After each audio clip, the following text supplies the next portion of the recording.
welcome to the Michael Gates Mortgage Show. I am your host, Michael Gates, and today we are going to be talking about mortgage applications.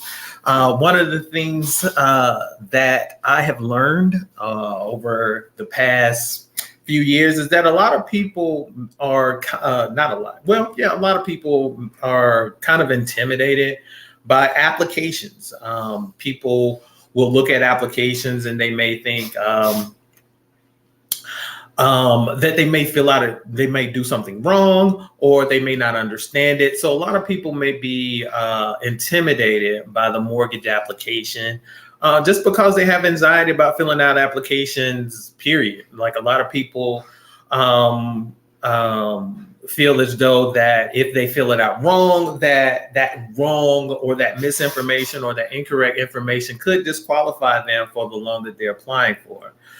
Just want to let you know that when you're applying for a loan, it's not like a one-shot deal, and it's not like if you make a mistake on the application that the application can't be corrected.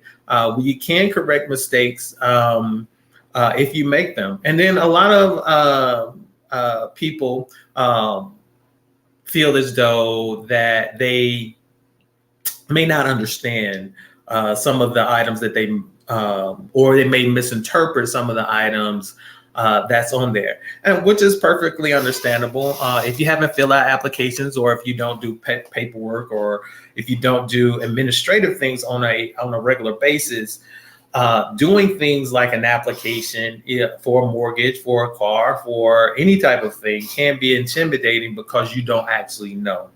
Or you don't understand, or you feel as though that you may make a mistake and it may hinder you in that process. Well, when you're filling out the mortgage application, like I said before, if you do make a mistake, then mistakes can be corrected. If you don't understand anything, that's what the loan officer is there for. The loan officer is there to help you and guide you through that application process. So if you are filling out a mortgage application, and you do come to a point where you don't understand something, use your loan officer as that resource. Now, what is the mortgage application? The mortgage application, people will call it like a 1003. The 1003 is a mortgage application form. It's used by lenders to collect comprehensive information about the borrower's financial situation and the property that they wish to purchase. So that's basically it. So a 1003 is basically an application for a mortgage, and they're just going to collect your information. So the information that you provide is going to be the information that you have. They're not going to be asking you for information that you don't have or that you have to research to get or anything like that. This is information that you're providing that's going to be your personal information. This information helps the lenders assess the borrower's eligibility for a mortgage loan, and it determines the terms and conditions of the loan. Now, when we talk about the information that you're going to need to provide, it's just going to be pretty simple and it's going to be straightforward. First thing, your information. The first thing that you're going to provide is your full name on the application, your full legal name, your social security number, your date of birth, your current mailing address, your phone number, your email address. That's what you're going to be putting on there as far as your information is concerned. Now, if there is a co-borrower there, then they're just going to be inputting that same information. They're going to be giving you their name, social security number, date of birth, mailing address, phone number, email address. And then you're going to go to the next part. So far, all of this information that you have provided so far is things that you have readily available, information that you know right off the top of your head. Now, next thing it's going to ask for is the property information, the property address, the type of property is, and the purpose of the loan. So if you don't have the address and if you're trying to get pre-qualified, then you don't necessarily have to have the address when you are applying for the loan. Now, the type of loan or the type of property that you are applying for, It's just going to depend on what you're looking for. Are you looking for a single family residence? If you're looking for a condominium, if you're looking for a duplex, something like that, or if you're in the process and you don't really know if you want like a single family home or residence, then a single family um, residence or a duplex or a condominium, you haven't made up your mind, that's fine. This information can be adjusted as well. But what we do want to know is the purpose of the loan. Is this a purchase? Is this a refinance? Is this a construction? Right? So you can fill this out. And then when the loan officer looks at this, and before they do the pre-approval, they'll say, what type of loan are you looking for? How many people you have? And that's when you can tell them like the type of property that you're looking for. Some people may look at the pros and cons of a condo versus a single family residence, a duplex versus a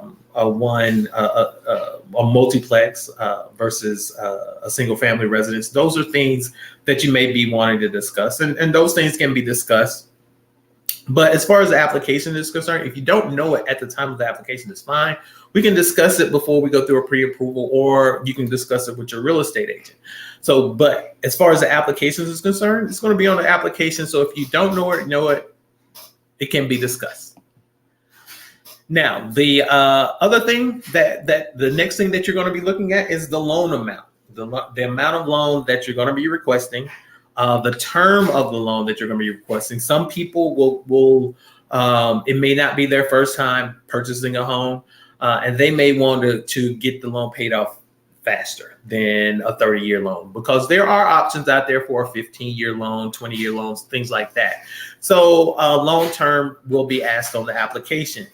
Another thing that is going to be asked on the application is the type of loan. If it's a fixed rate, or if you're looking for an adjustable rate mortgage. Most people are looking for a fixed rate. That way they know their interest rate as they go throughout the process. And some people may look at the adjustable rate option. So it just depends on the individual. And then the purpose of the loan. Is this loan an investment property? Is this going to be your primary residence? That's going to be asked on the application as well. And then the estimated property value. Again, if you don't have the property, at the time of the application, that's fine, because we can get you pre-qualified based off of the amount that you can, based off of the amount that you plan to purchase the property for. If you're looking for a property in the $200,000 to $300,000 range, we can get a pre-approval for that amount that you're looking for. That way, you while you're looking at properties with your real estate agent, you can actually have that amount already in place. You already know what your buying power is. But we're straying away. We're still in the application. So application, you don't know the property, the estimated property value. It's fine, because we can still go through that pre-approval process. Now, next thing, employment information. Current employer's name and address, your job title, and when did you start the job, and your monthly income. So this is information that is readily available to you. This isn't something that you're going to have to research too hard. You may not know your exact start date. You may know, hey, I started in February, but I don't know the date in February, or I don't know the zip code to my employer's employer. Things like that. But this is information that you can get rather quickly, and that wouldn't hold up the process. So far through this application process, everything that we've mentioned has been things that you have readily available. So it's not something that you have to go out and get or research or anything like that. This is information that you have ready and available to actually place on that application. The next thing, your income and asset details. So this is going to ask you for a detailed breakdown of income sources, a list of your assets and your liability.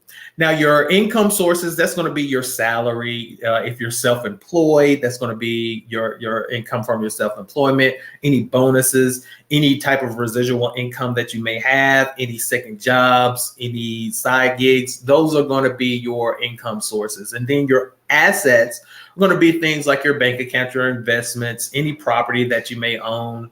Those are going to be considered your assets. Your liabilities, those are going to be your outstanding loans, your credit cards, your personal loans, student loans, car payments, things like that are going to be your liabilities. And those are things, again, things that you know. This is your information. This is information that you know, and this is information that's going to be readily available to you. And it's not going to take that much research in order to do it. You may not know how much your car is worth or what your the outstanding balance on a certain loan, but just really available to you. So it wouldn't take you that long to actually get that information for the application. And then you're going to get you're going to add your monthly expenses. So it's going to be a breakdown of your monthly housing expenses, and then you're going to give your other obligations. So if you have like your rent, your mortgage, things like that, and then if you have your other obligations are going to be like your alimony, your child support. Now, declarations.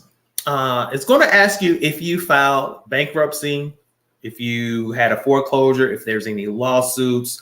There are going to be questions about your citizenship, your residency status, things like that. And then just that information that the banks are going to need in order to make that informed decision. There may be restrictions as far as certain type of loans, if there's been a foreclosure within a certain amount of time, if there has been a bankruptcy within a certain amount of time. Those are things that the banks are going to consider when they're filling out the application. Not necessarily a yay or nay on that, but it just kind of depends on the time frame. So those are things that they ask you for on the actual mortgage application. And then at the end of the application, after you've provided all that information, it's going to be an authorization and certification. So the borrower is going to sign the application. The co-borrower is going to sign the application. Then there's going to be consent for the lender to obtain credit reports and verify the information that's on the application. And then there's going to be a place where the borrowers have to certify that the information provided is true and accurate and complete. And then that's pretty much it. That's the whole application in itself. It's not hard. It can be long, and it may take a little bit of research, but not a lot. All of the information on a mortgage application is information that you have readily available. You may not know the property, but you may have a price range that you're looking into as far as the amount of money that you plan to borrow from the lending institution. And use your real estate agent, use your loan officer as a resource. They will be able to let you know, or when you're interviewing or when you're going over things with your loan officer, they'll be able to let you know that if there are any, or they'll be able to let you know what your buying power is, what you may qualify for, how much loan that you could potentially get if you're trying to, maximize the amount of money that you can actually purchase a property with. Then you can absolutely speak with your loan officer and they can go over that information with you. So, but yeah, those are that's the mortgage application. Like I said, it's not too difficult. It can be intimidating because it does say mortgage application. This is not a one-shot deal. It's not something where if you do it one time and you get it wrong, that